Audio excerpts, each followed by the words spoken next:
오피스텔 시장에 한파가 불고 있습니다. 세제 혜택도 규제 완화도 이미 떠난 시장에 관심을 되돌리기엔 역부족입니다. 미분양 적체가 이어지는 가운데 할인 분양까지 대거 등장했습니다. 서울 한복판, 역세권도 예외가 아닙니다.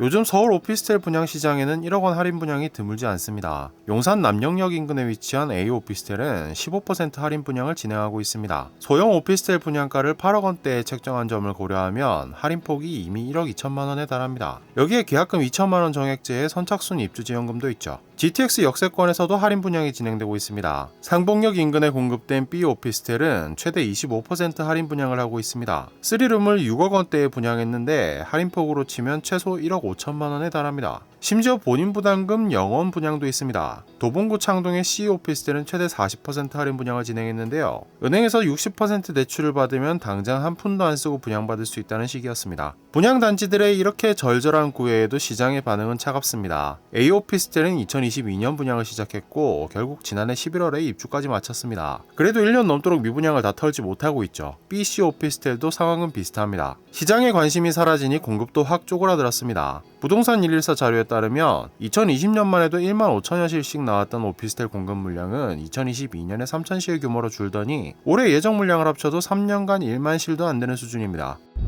매매 시장에도 정막이 감돌고 있죠. 한국부동산원 자료에 따르면 서울의 오피스텔 거래량은 2022년 8월에 처음 1,000건대로 감소한 이후 2년 넘게 1,000건 초반을 벗어나지 못하고 있습니다. 올해 초중순 아파트 시장 열기도 다른 세상 얘기였죠. 변동성도 증발했습니다. 서울 오피스텔 매매가격 지수는 2년 동안 꾸준한 약세를 보이고 있습니다. 지난해 4월 이후 올해 10월까지 1년 반 동안 1.1% 하락했는데요. 같은 기간 6.2% 상승한 아파트와는 대조적인 모습입니다. 거래도 변동성도 없으니 경매에서도 찬밥 신세입니다. 법원 경매 정보 자료에 따르면 올해 서울에서는 2208건의 오피스텔 경매가 진행됐고 이 가운데 472건만 매각에 성공해 매각률이 21.4%에 그쳤습니다. 반면 아파트는 매각률이 38.4%로 근 2배에 달했고 매각가율도 89.8%를 기록했습니다. 오피스텔 매각가율은 79.3%로 80%에도 미치지 못했습니다. 5채 중에 한 채꼴로 간신히 매각됐고 그것도 감정가보다 20%는 적게 받은 겁니다. 시장에서는 이런 오피스텔 침체를 자연스러운 수순으로 보고 있습니다. 오피스텔은 아파트의 대체제라서 그렇습니다. 가격이나 규제 면에서 아파트 접근성이 높아지면 당연히 아파트를 사지 오피스텔을 찾지는 않게 됩니다. 정책도 오피스텔에 불리했습니다. 1월에 출시되어 주저앉으려는 주택시장을 일으켜 세운 신생아 특례 대출은 디딤돌 대출의 일환이라 오피스텔에는 해당 사항이 없죠. 실수요가 아파트 시장으로 쏠리면서 오피스텔에 대한 관심도 사라졌습니다. 9월에는 스트레스 DSR 2단계까지 시행됐습니다. 스트레스 DSR 2단계는 은행 및 제2금융권 주담대 전체에 적용되므로 오피스텔도 대상에 포함됩니다. 대출이 더 많이 나오는 것도 아니니 굳이 아파트가 아닌 오피스텔을 선택할 이유도 없죠. 오피스텔은 아파트의 완전한 대체제라기보다 투자 열기가 뜨거울 때 이미 너무 비싸진 아파트 대신에 손이 가는 상품이었습니다. 비트코인과 알트코인의 관계에 가깝죠. 아파트 매물량이 역대 최고 수준으로 쌓이고 거래량이 바닥을 친 시점에 극적인 부활을 기대하기는 어려운 처지입니다.